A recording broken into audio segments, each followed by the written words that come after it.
Hi, this is Barb Crowley, and welcome to Metaphysics, A View Through the Veil. Today we're talking to John Oliver. John is one of America's premier psychic intuitives living in New York and LA. He has an extensive background in psychic police work, ghost investigations, personal readings, and he starred in the court TV series Haunting Evidence and Door to the Dead. I am so happy to have him here because John is so entertaining. Thank you for being here. Thank you, Barb. It's really wonderful to be It's here too. great. I know we're going to have a lot of fun. Oh yeah, we will. We can go everywhere. And we do. And we do, Yes. which is I love. But let's start with police work. That's always something people are interested in. Yeah. So, And should I ask you about viewing now or yeah, later? yeah, remote Yeah. viewing is one of the things. Okay, let's talk about a lot of people know the term clairvoyance, which means Hmm. clear seeing, Right. that an intuitive person, a psychic person, any person gets a clear vision in their mind's eye Hmm. that gives them a visual of something that's removed from the five senses. That's like the easiest way, that you're getting that Yeah. information some other way than through the five senses. Hmm. There is a special word that is called remote viewing. And think about what that sounds like, that I can close my eyes, or anyone can close their eyes, and they can Yeah. see something that is remotely, that's very, very, very, very far away. Hmm. But the term remote viewing is a very special word that I have to give a certain respect to for this reason. There is a program that was initiated in the Pentagon of Yeah. the United States government.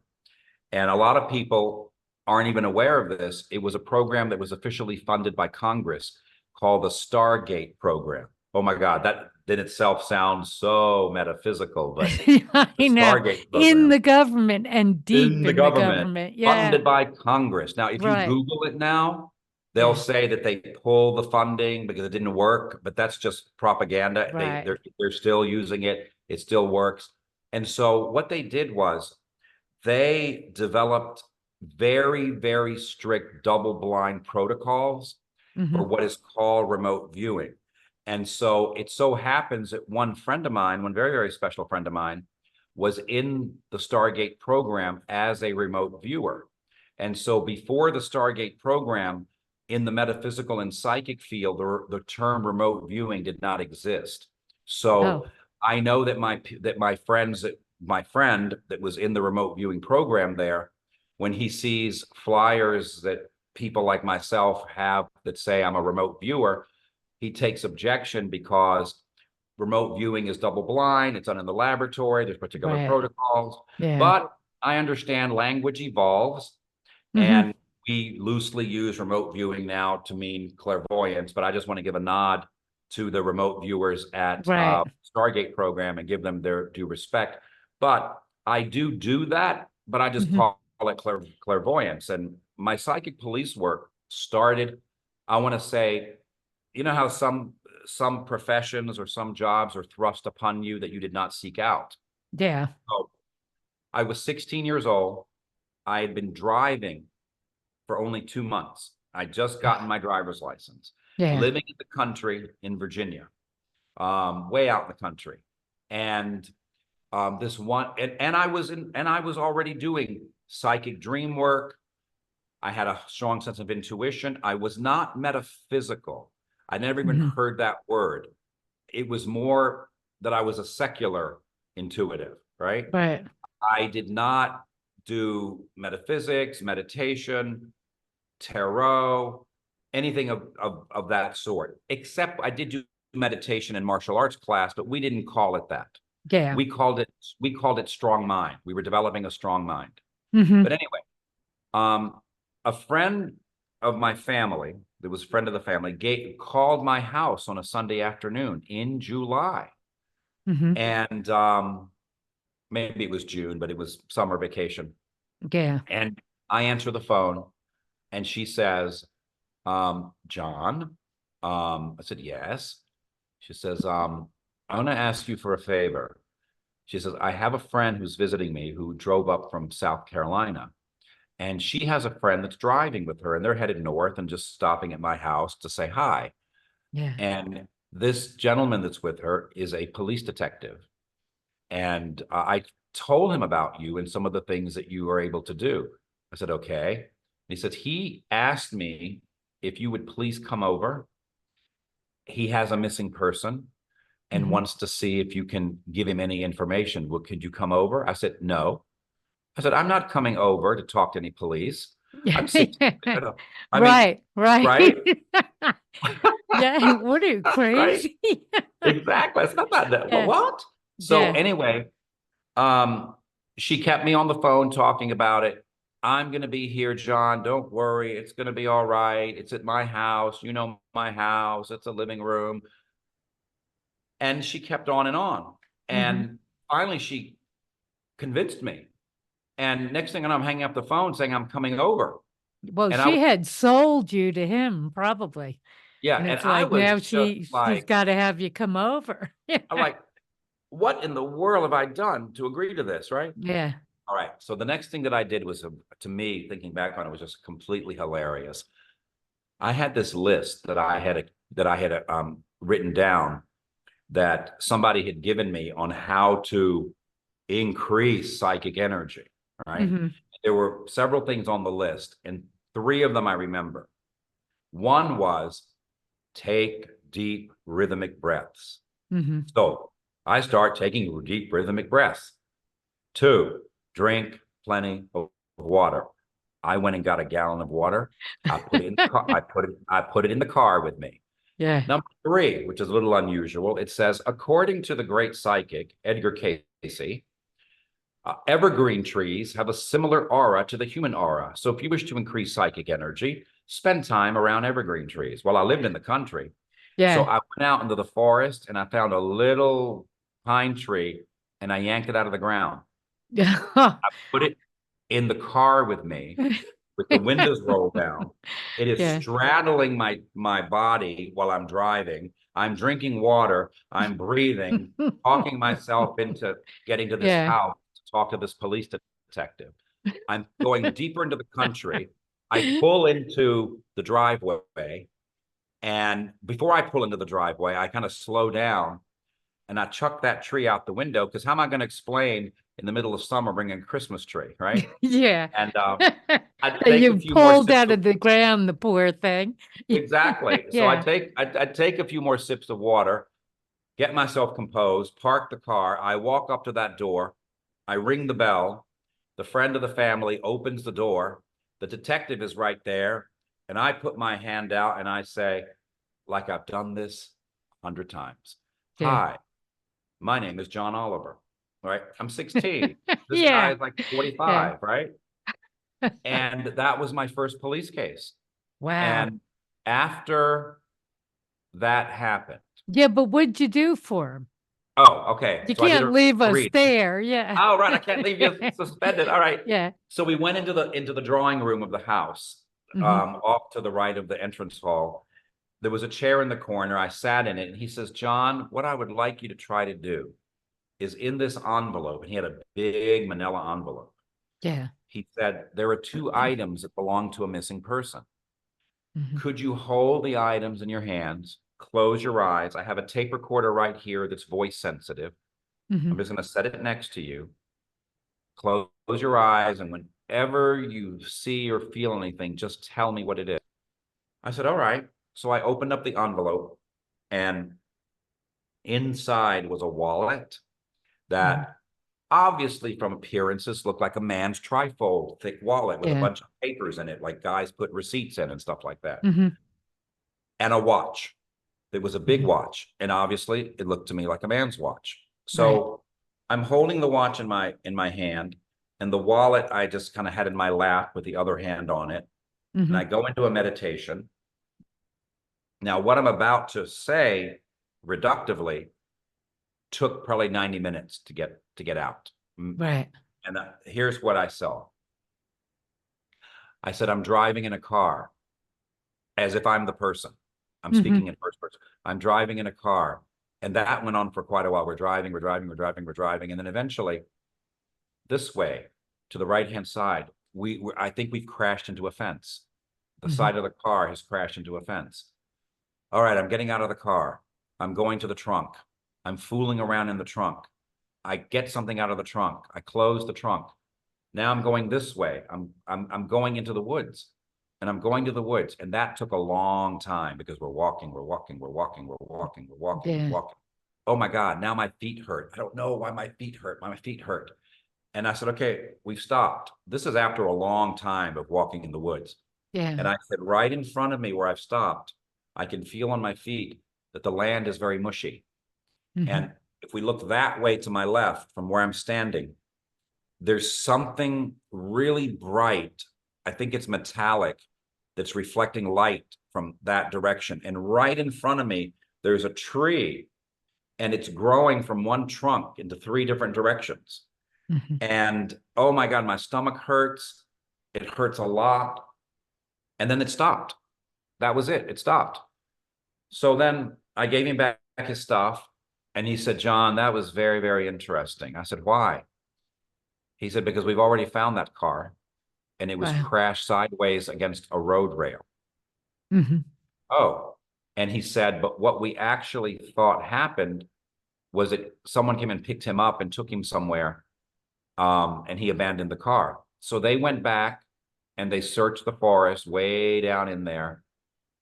They found a spot that was marshy, found a tree that was growing in several places at once, and over to the left-hand side, the distance, there was some kind of those electrical things in the forest where like the transformers, right? Transformers, And that's it. at the time that they actually got there, the sun was reflecting off of it. Oh. And anyway, it turned out that it was a suicide. Oh. And he was barefoot. Yeah. That's probably why the feet were hurting. And he had a self-inflicted wound to the stomach. That's probably why my stomach was hurting. Yeah. Anyway, okay, so one little police case. How does that make doing it? So what happened was the next week, or maybe 2 weeks, I started receiving letters in the mail that didn't even have a zip code or an address. It just had the little town I was in and my name.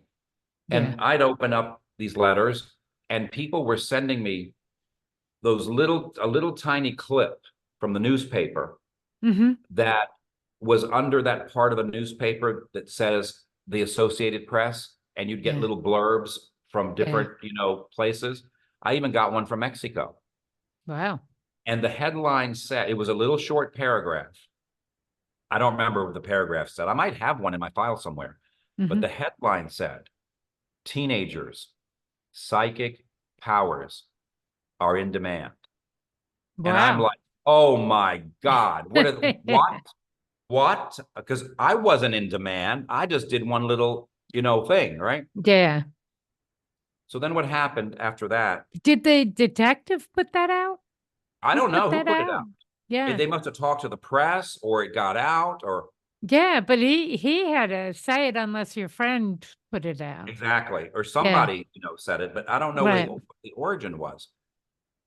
Well, that started something because now I'm back in school in September. Right. Okay. And I'm in my Latin class. And I remember Latin class. In fact, it was Latin 4. Okay. It was my 4th year of Latin. Yeah. And I was in Latin class. It was my first class of the morning. We probably had 15, 20 minutes left of class. An announcement comes on the intercom. John Oliver, please come to the office. John Oliver, please come to the office. Now you've got pains in your stomach. Yeah. So I was kind of a goody two-shoes nerd, so I thought it was probably the principal calling me to ask me something about any of the graffitiers that I was tracking down, because I was an anti-graffitier and I would track down other boys who were graffitiing. Oh, you must have been popular. Oh, yeah. Yeah. So Do you know why I did that? Just to digress a little bit. I found out our taxes paid for it when I got my first paycheck for working a restaurant. Yeah. I was mortified. Then I found out that about the taxes, right? Yeah. You know, when you don't know, right? When you're your first Yeah. job and you're a kid. And then Right. I found out that graffiti is cleaned up by our taxes. And then I was furious that they were charging me taxes for these people graffitiing. So I was after them, right? Anyway, so The mind of a 16-year-old. yeah, exactly. I went to the office. The attendant secretary was waiting for me, and she says, John, you have a long distance phone call. I said, I do? I Yeah. don't know anyone long distance. She said, And well, at you got a that phone time, it call. was pretty pricey Yeah. too. So Yeah. I went to the phone. I said, hello, John Oliver? Yes. This is Detective Randy so-and-so. I'm a detective over in in one of the valleys in Virginia. And we have a little boy that's missing in our jurisdiction. We heard about some of what you do. Do you think you could come to us right away? And I said, well, I can't. I said, I mean, I have no way to get there. I took the school bus to school, right? Yeah. Hold the phone, please. Can you hold the phone a moment, John? Sure. So I'm holding the phone, holding the phone. He comes back on after a few minutes and he says, John, can you be in front of your high school in 5 minutes? The local police department has volunteered to come and get you and bring you to us. Wow. Oh, Wow. oh, okay. So I went to my Latin class. Bell is ringing for change of classes. Get my books, Mm-hmm. go to a locker, put the book to my locker, put the books in the locker, and I run out to the front of the school. And just as I get there, the police car is pulling up. I open the door and hop in. Wow. Imagine, Barb, how this looked. Oh, that's right. To the All to and the office. the graffiti snitch is hopping Yeah. into the police Is being car. called to the Yeah. office, taken away by the police. Yeah. All right. But here's the other thing. It all happened so fast. Hmm. I never told anyone I was leaving. So the I attendant wondered secretary, about how they I didn't just did call it. your parents and say, we No, want to. Yeah. nobody called nobody. First of Wow. all, the school didn't know I'd left. All right. I just was gone. Right. Wow. And I didn't think anything of it because I thought it was fine. I'm with the police. They picked me up. They're the Right. authority, so I can Well, go. Right. you're 16, you don't think Exactly. past. Yeah. So we drive for a little bit, right?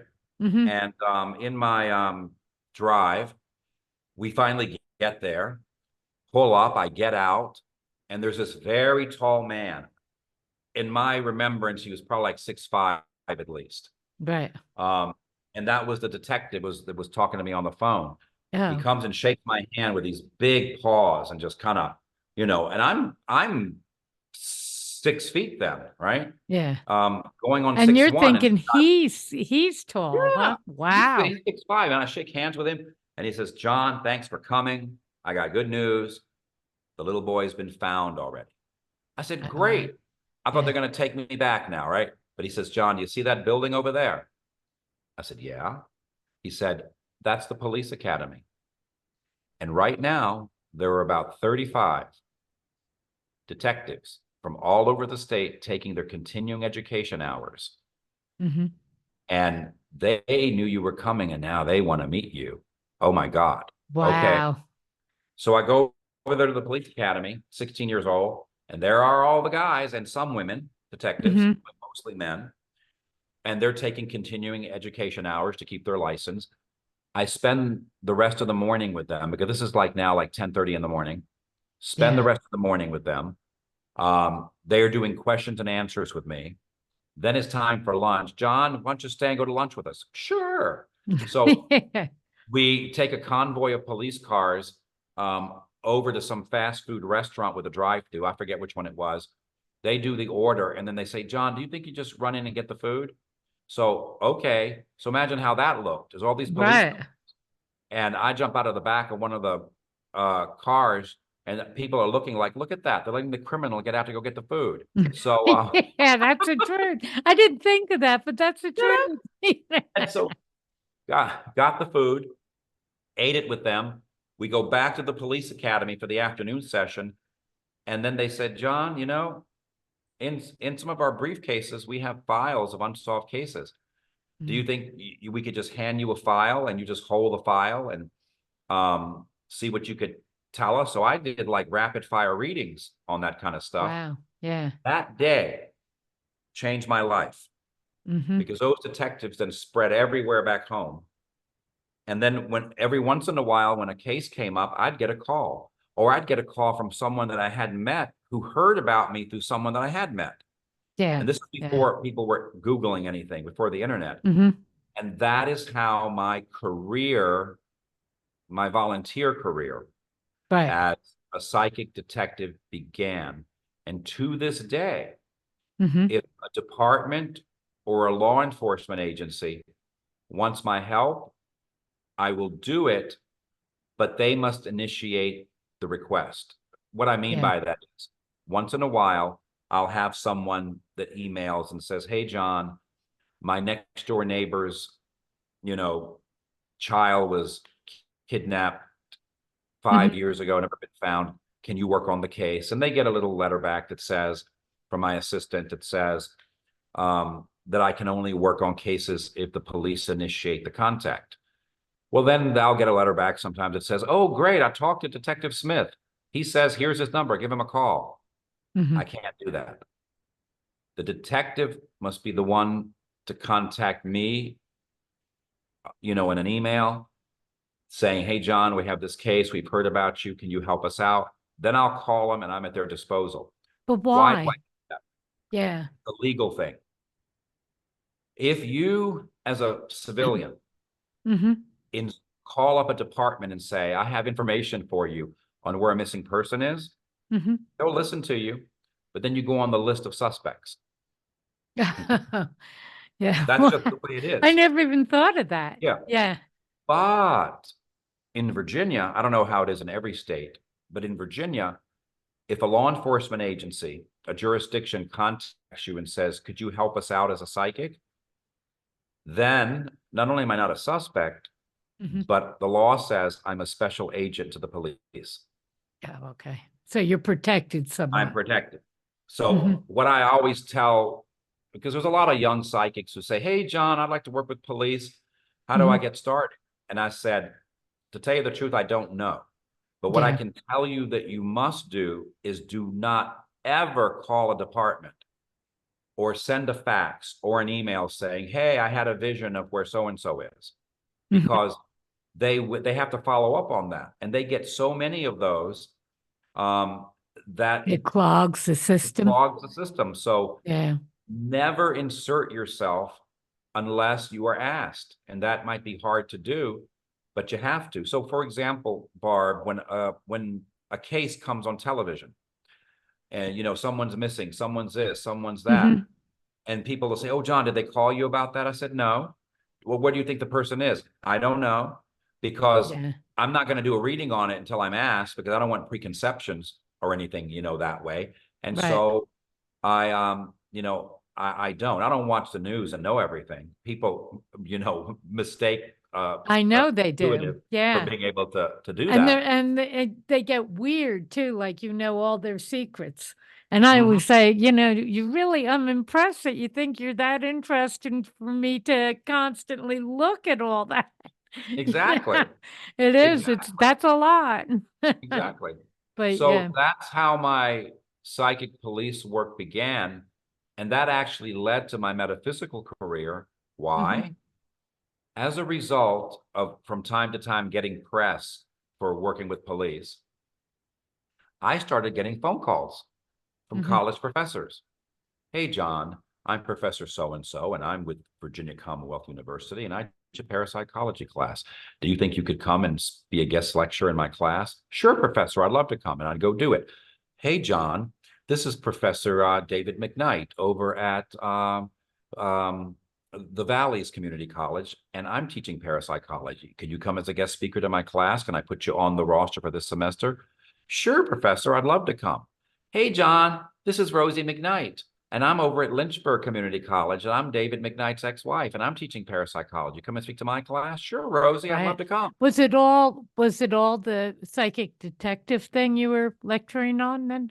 No. No, it's different things. Like I even had I remember a professor from James Madison University called me and said, John, do you think you could come and speak to my thanatology class? And your What topic is would that? be, What is oh, that? thanatology, like the Greek word thanos, which means death, Mhm. is the study of death. Oh, wow. So, so, and probably in sociology, it would be like how different cultures deal with death, do with death, Yeah. death rituals. So he wanted me to talk on a psychic's view of death, Mm. right? Sure, I'll come and do that. So I did that. University of Virginia, I spoke to the astronomy department.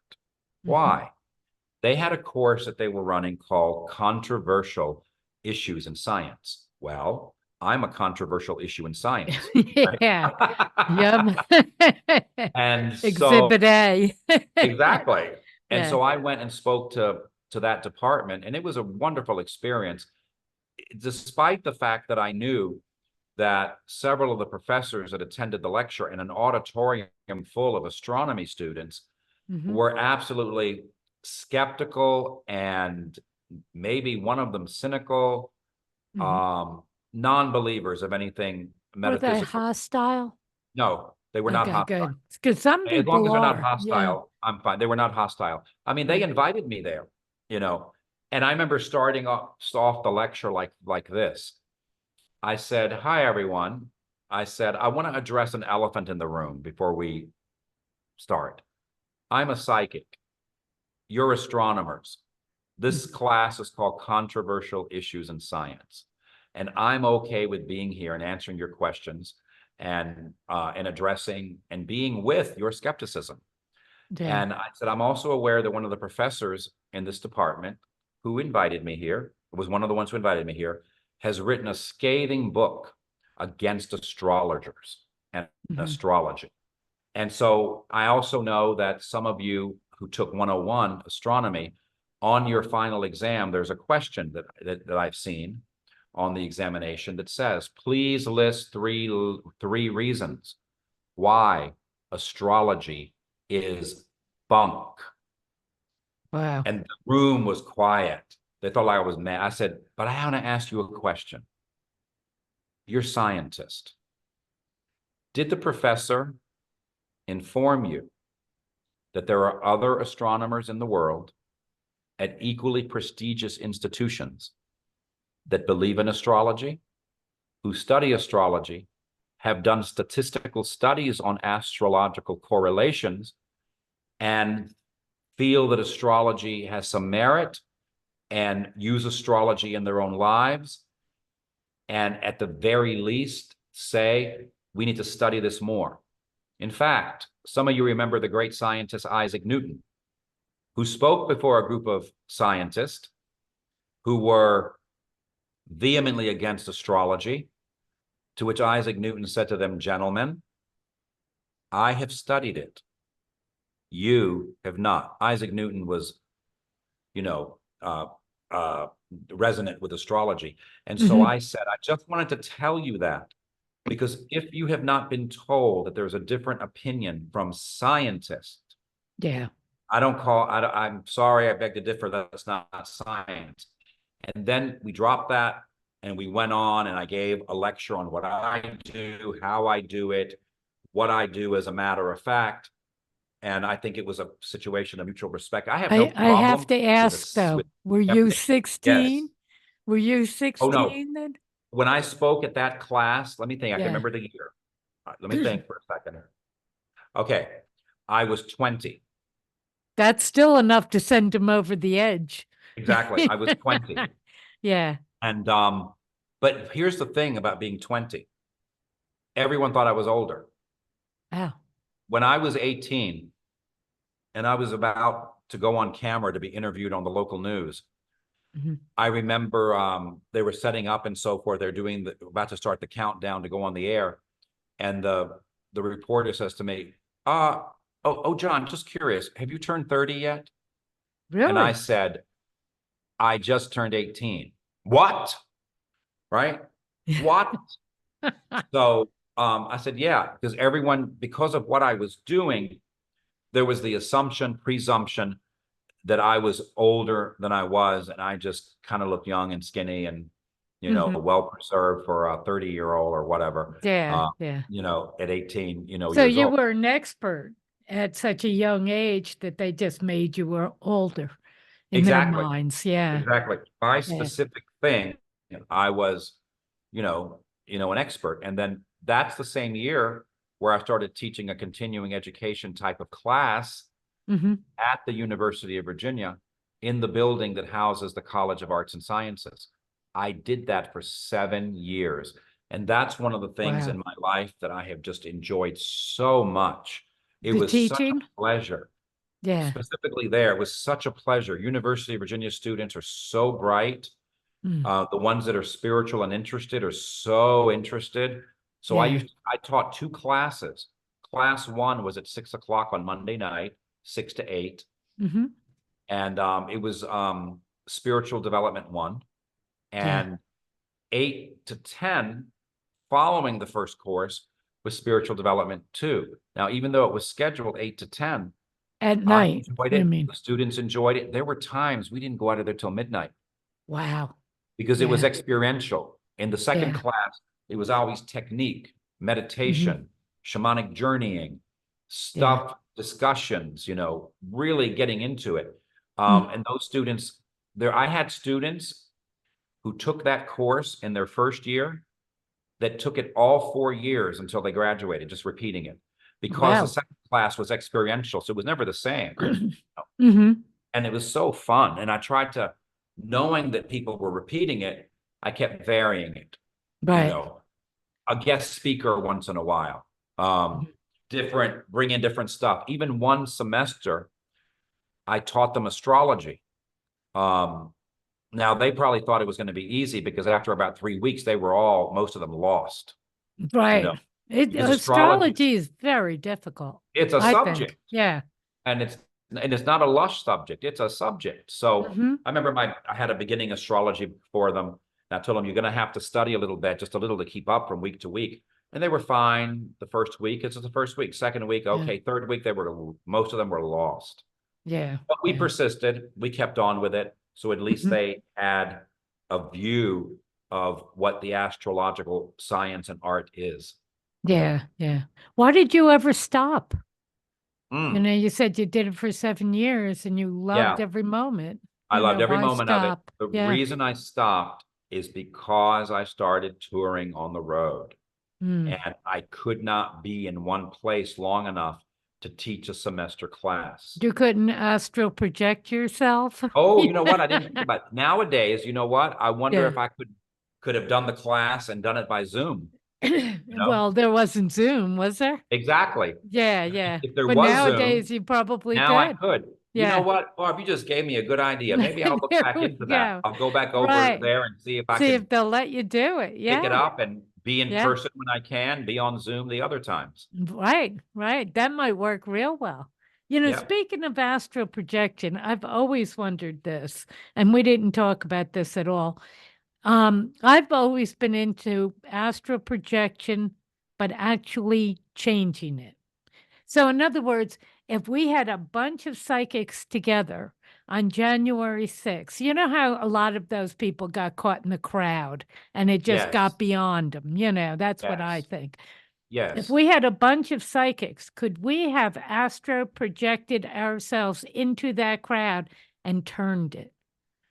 I would love to have a group to play with this, to really do this, but project our energy. And I know remote viewers, you say Yes. that to them, and it's like the worst thing you can say to them. They Yes. won't even play with you. You Yes. know? But Yes. I wonder, could we do that? You know what? I love the idea, and I think under the moon, everything is possible, Right, right. and under heaven, between heaven and earth, everything is possible. Hmm. So this is why I think it is possible, because Yeah. when, I mean, even in our basic Western Christian theology, Judeo-Christian theology, Mhm. there's the saying that when two or more are gathered, the power becomes exponential. Right. It doesn't Right. double, it becomes exponential. So if you have three, oh my God, the exponent just goes up and Right. up and up. And four, it goes nuts. So what is it if we had like 50 or 100, 20. Yeah. Yeah. 20? Yeah. Barb, do you And we could all remember, do it from Zoom do, together. do And, you remember the Maharishi Mahesh Yogi? He was a yeah. yogi Yeah. that went around, and one of the things that he did, which people can Google nowadays, Hmm. he went around and filled stadiums in big cities Yeah. and got people to meditate Hmm. for peaceful meditation. Right. Then they did statistical studies and showed that after the Maharishi's meditation group was there, that crime rates in those cities went way down, at Right. least for a while. So consciousness Yeah, works but that, were the criminals in there? right? Was it them Well, rather than the group projecting out? Yeah. exactly. And Yeah. so there it goes. So I think that if we project out that Yeah. way, we might hopefully Can you turn imagine things around. stopping wars? If we could go into the war room or go into, people, countries that want to be aggressive, Yes. could we turn that tide? Do you remember the 100th Monkey, that little book that was put out by Ken Keyes? So that was a very interesting book, because inside the book, it said, this book is not copyrighted. Please make copies of it and distribute it freely. Hmm. Basically, it was a story of, Yeah, I uh, don't know this. okay, Yeah. so exactly to the point of what you're saying, it goes like this.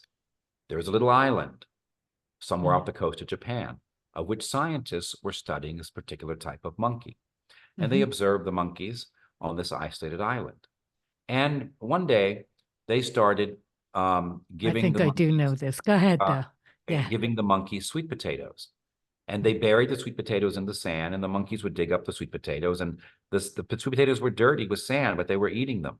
And then one day they observed a little monkey, a baby, dig out the sweet potato and take it over to the surf of the ocean and Hmm. dip the sweet potato into the water and clear off the sand. The little Hmm. monkey went back to its mother and showed its mother how to clean sweet potatoes. Yeah. This spread throughout the island, so everyone was cleaning sand off the sweet potatoes. That was remarkable enough. But Hmm. on an island removed from this group of monkeys, other monkeys immediately and spontaneously all began washing their sweet potatoes. Yeah. That's the theory of the morphogenetic field that says this: when enough of us, the 100th, we don't know what the 100th is, it's the X Hmm. factor. Right. When the 100th knows something, everybody knows it. So it would Hmm. take a few of us, the 100, to focus on, world peace, hopefully, Yeah. the stopping of wars, hopefully, so that we can, herald in a different kind of Wouldn't that be work. great? Oh, it'd Wouldn't be that be wonderful. great? Because It I would be feel wonderful. like there are individuals now who are starting wars that the majority of us don't want. We don't want them. You know what? Throughout history, the majority of us have not wanted them. Right, right. And And there's been a there, couple at the top that it's like, yeah, you go do this. yes, Yeah. when I was in elementary school, I remember the whole teaching that we got about the conflict between the United States and the Soviet Union. And there Hmm. was always that fear of nuclear war and it's coming Right, and so forth. right. One of Yeah. the boys in the class raised his hand to the teacher. We were about 8 years old, Hmm. right? Third grade. And he said to the to the teacher, he said, Miss Stoddard, he says, I have a question. If these countries want to, if these presidents want to have a war, why doesn't just the president of the United States and the president of Russia just fist fight each other and not drag everybody else into it? Out of the mouth of babes, right? Exactly. Yeah. How did the teacher answer that? Oh, I She wish they said would. that, I remember she said that would be a nice idea, but unfortunately, it doesn't work that way. And they Yeah. don't fight each other. They send a bunch of other guys to Right. fight a bunch of Right. other guys, and those other guys don't even know each other, you Mm-hmm. know? And don't And want to be there fighting and exactly. don't know why they're fighting. Yeah, Yeah, I I know. know. I know. But wouldn't it be great though if we could It would get be a wonderful. bunch of psychics to do that and see, Yes, can we stop some of the things we don't want in the world? Yeah. exactly. I'm Yeah. hoping that there are things that we've done that have stopped things, as far as like how terrible some of the things have been that have happened in the world. I'm hoping that there are terrible things that have been prevented Hmm. that wouldn't have happened. So I think that, it's working Hmm. somewhat because Right. it's working. I had a guest on and he was talking about beings, we were actually talking about exorcism, but I didn't realize that I called them beings. And he hated the demon of alcoholism. you know? Yeah. And he had a group of psychics get together and go after that demon. And he said it's working. And you can see worldwide, people are pulling back from drinking so much. So Yeah. he very possibly could be right that it's Well, working. what makes me, what you remind me of when you say that, I don't know if you ever read the book called Return from Tomorrow by Dr. Ritchie of the University of No, I Virginia. didn't. It's a Yeah. little thin book. Dr. Ritchie, it's a really good book for people to read because it's not long and it gives a very important message. Dr. Ritchie was in the army. This is before he was Dr. Ritchie. Okay. Yeah. Young man, I don't remember how old, 19, 20 years old, 21. And he was also, on a route to go to medical school. Hmm. Anyway, Dr. Ritchie in some army practice, they were out in the desert and there was a windstorm and sand got in his lungs Mm. and he got pneumonia and he went to the hospital and he was pronounced dead. He died. Oh, wow. He's on his way to the morgue and he was checked by multiple people because this is very sad. This, you know, bright, shining light of a young man destined for medical school and he's dead. Right. Yeah. Anyway, Life cut short. Yeah. on his way to the morgue, and 9 minutes after he was dead, he wakes up. He comes back to life.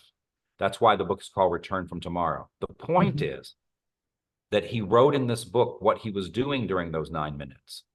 And in one of his journeys out of the body, he flew into a bar where he said he saw people sitting at the bar, but all around them were other beings. Hmm. And as the people were drinking, the more they drank, they started to get holes in their auric field. Right. And those beings would jump into their bodies. And so he theorized, oh my God, that's why people have blackouts. The entity's taking them over and they're dancing on the table. And people say, you were dancing on the table last night, and they don't remember that.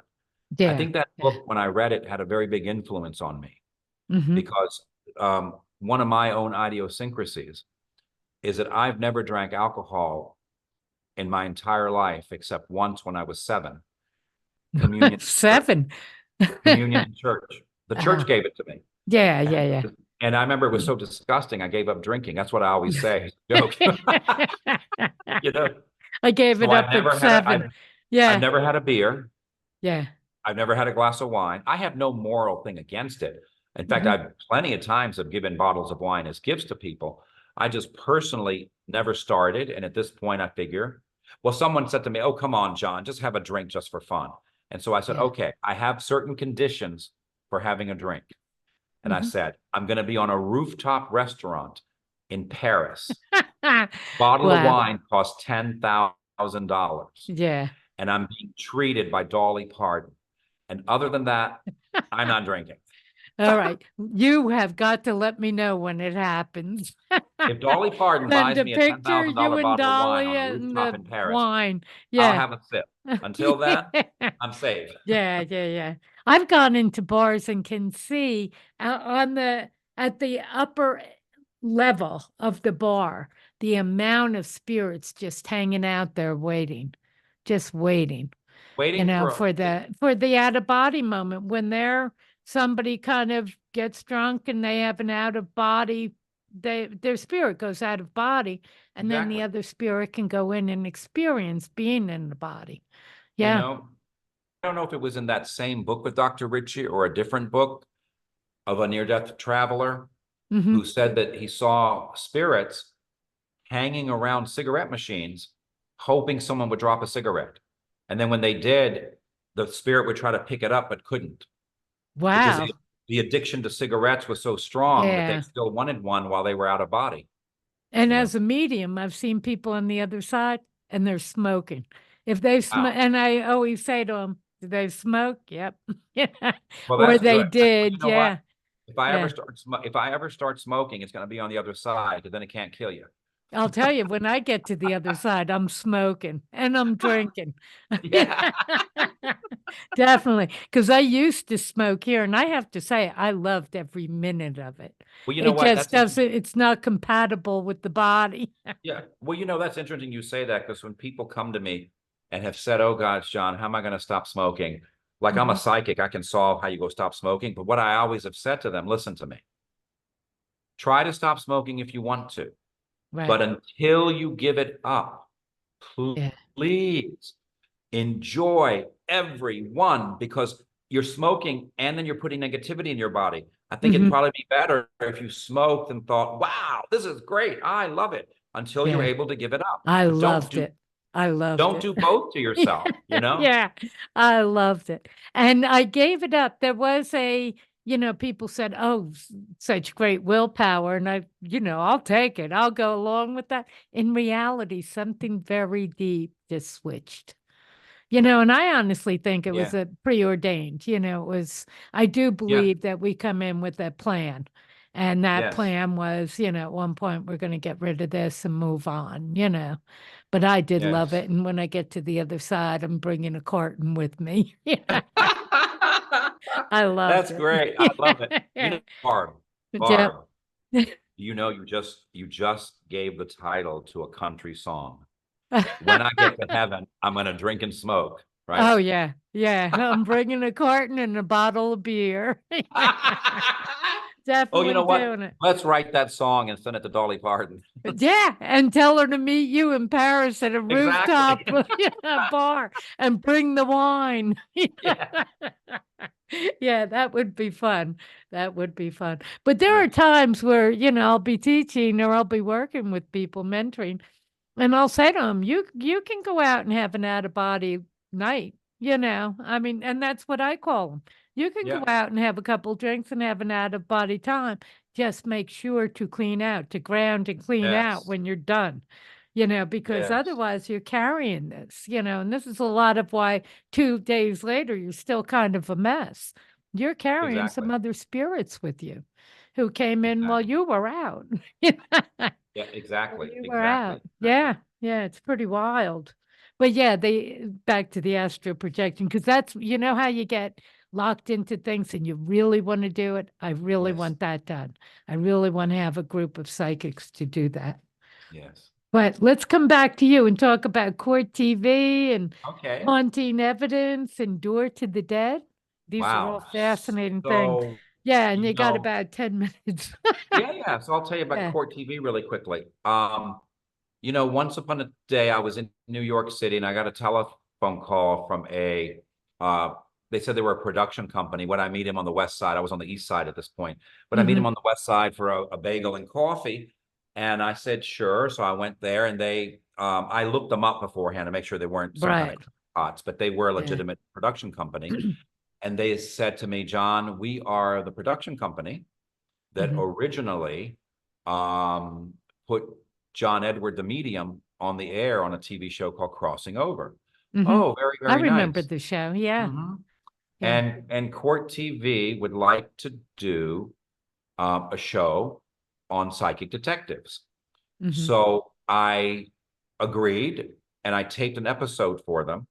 The Yeah. episode that I taped for them did not ever make the air because it was about a case that I was involved with that was solved, but it involved a child of about 12 years old. And Mhm. Court TV discovered in their market research and ratings that if we were doing a show that involved hurting a child being hurt, people were Right. turning the channels. People didn't want to Yeah. hear it. Yeah.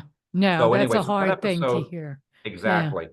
So that episode didn't make the air, but about a year later, I get called back by Court TV and Mm-hmm. they say, we would like to develop a different show. And we would like for you to be the male psychic in it.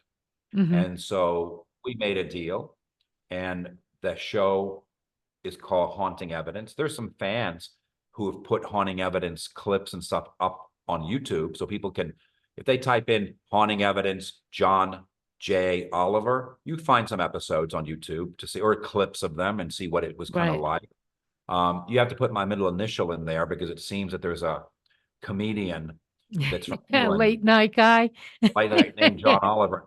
Barb, Yeah. you know what's really interesting about that? When John Oliver, the comedian, his Mhm. show started in America, my show, Haunting Evidence, got syndicated in England. And so I was on in England and he was on in Oh, America. that's So wild. Let's trade John Oliver's places. Yeah. kind of switch places. Yeah. Although I don't know him or anything like that. And I Yeah. never show, I've just heard of him, because Mm-hmm. people were saying to me for a while, oh, John, are you on HBO? We see John Oliver, HBO. This was Yeah. after I did Haunting Evidence. And then Door to the Dead was a special that I did Mm-hmm. for Court TV that then became True TV. They Right. sold it and it changed names. Yeah. And it was a show about a haunted house, a haunted family in Appalachia. Uh-huh. And I went there to see what was going on, and it was, very interesting. The other show that I did is a show called FBI Psychic Investigator. Mm-hmm. And that show was a very, very big network show Yeah. that appeared in Japan. And we were on Saturday nights. And I was told that we had, 24 to 26 million viewers an episode, which was Wow. great. That's a lot. And so I was back back and forth to Japan for that number of years a lot. In fact, during COVID times in the autumn of 2021, another Japanese show wanted me to come there. I wouldn't go because it was during COVID time. Right. So what did they do? They came to Richmond and we did the taping here in Richmond, Wow. Virginia, where I was hiding out during COVID. Because during the COVID time, I stayed in Richmond Mm-hmm. to get away from the big city. And so that's how those shows, came about. And every once in a while, things like that, I get calls frequently, Mm-hmm. about doing a pilot or another show. The right fit hasn't happened yet or manifested yet, but I don't actively seek it out. I don't have an agent. I'm Yeah. not auditioning for anything. I never have. I just was very fortunate that one day Court TV says, we'd like you to be the male psychic for this. FBI psychic investigator said, we'd like you to be one of the psychics. And the other Right. psychic that was on there was that friend of mine who was one of the remote viewers in the Stargate? Stargate Pentagon Yeah. program. Wow. Yeah. And did he come out and say that? Or did Oh, he just yeah. Oh, They he did that did. in his Yeah. bio. Oh, yeah. He's known Yeah. for that. He has books out. He is known for that. And who is that? His name is Joe Mhm. McMonagle. He's a lovely, wonderful man. His lovely, wonderful wife, who Uh-huh. is an astrologer herself. And her stepfather is someone you may have heard of. She has a very interesting destiny. His name was Robert Monroe of the Monroe Institute. Oh, Back to wow. astral Yeah. journey out of the body. Wow. You're hanging with quite the crowd. Oh, they're wonderful people. I'm very, very Yeah. just That good is friends. fabulous. Yeah. And when we're together, we don't do psychic things together. We do things like go get a shiatsu massage in Japan, or see Oh, a yeah. site, or go out to dinner, and stuff like that. Yeah. Yeah, all of them are wonderful people. Now, Fortunate. do you have a specialty? Since, you seem to do everything. You're a medium, you're a remote viewer, you're a psychic detective. Do you have a specialty that you like the best, or? I like talking to people. What we're doing right now, No, if anyone good. ever asks me, and I try to be as honest as possible, John, what is it that is your passion of things to do? Yeah. And literally, I'll say, I like going to lunch with people Mm-hmm. and talking. If I I'm could, fascinated by people too. Yeah, if I well, could go to lunch obviously with I'm doing people, the show. Yeah. God, do you know how I would just Yeah. love to like send someone out to like to the mall and just say, excuse me, are you up for going to lunch? And just bring them to lunch with me, Yeah. bring them to Yeah. lunch with me. Pick different kinds of people from all, because I have found people are very interesting when you look at people's auric fields, when you look at their presence, and I think anyway that I see things about people that most people don't. And Hmm. I cannot ever think ever in my life of any person I've met that was boring. I Yeah. have in my life met three people I didn't like, Three? Only three three? Wow. that I really didn't like. Yeah. And what I mean I by got that you is, beat on that. yeah, what I mean by that is three people I did not like on first meeting. Hmm. Usually I like everybody and I'm very open to anybody, but I can specifically remember three occasions meeting someone. And of course, later on, it turned out, why my antenna was Right. swung. But Right. three times in my life on first meeting, I don't like that person. Yeah, I've Now, had far more than that. And then I try, I get past my initial hit, really psychic hit of no, no, and then I'll get past it and we'll become friends. And then it turns out why. yeah, What I initially got, there it is. But yeah. it's Well, just usually not a horrible thing. no, well, just to clarify, there are many more people that later, when I got to know them, I started not liking them. But just the initial meeting, there's three times it's happened. Right, right. In fact, my friends tell me all the time, you're so gullible for being a psychic. You just Right. you just get with I people. say to So people, "Yeah, I'm a psychic, but I do have air tags to find yeah, my keys, to find exactly. I've got air tags. And I go around my little house with the Yeah. phone and 4 feet to the right. You I do know, all that. Barb, that's a great, great title of a book. I'm a psychic, but I have air tags. True. It's true. I know. It is funny being a psychic, where Yeah. when you're in the psychic space and then when you're in the human space. And Yes. it is, and people are Yes. always Yes. saying, well, how could you lose the keys? Easy, easy. Yes. I know. Listen, we're going to have to close. I All hate to right. say, because I think we could go on for hours. I'd Oh, we love could. to Barb, you're do. a lot of Yeah. fun to talk to. So are you. I Fun. have a great time. And you're coming back, right? You're coming back. Oh, yeah. If they wanted me to come back and Good. talk sometime, I'd love to come back. Great. Great. So do you want people to get hold of you? Do you want Sure. them to It's come very to your simple. website? Yeah. JohnJOliver.com. Great. Don't John Oliver. You might get some British comedian or a Yeah. haircut. Some guys running around with your Yeah. name on. Yeah. John J, initial J, Hmm. Oliver, John, Yeah. joliver.com. And there's some And button it's on there. OLIVER, right? Exactly. Right. Hmm. OLIVER. And you can, click on some button in there that says send me an email and Right. send me an email. Yeah. Sounds good. And what about your shops? You want to talk about them in Oh, right. Richmond? There are two wonderful shops in Richmond, Virginia called the Aquarian. Anyone Hmm. that's in Richmond or surrounding areas or just visiting, just go to aquarianbookshop.com. And there's two locations in Richmond, Virginia. There's crystals, there's incense, there's astrologers, there's psychics. There's There's John. so much fun. Come and Yeah. have like a psychic spa day at the Aquarian. And, Yeah. have a great. Sounds great. Sounds great. day. Thanks so much for being on. I really Thank you, enjoyed Barb. it.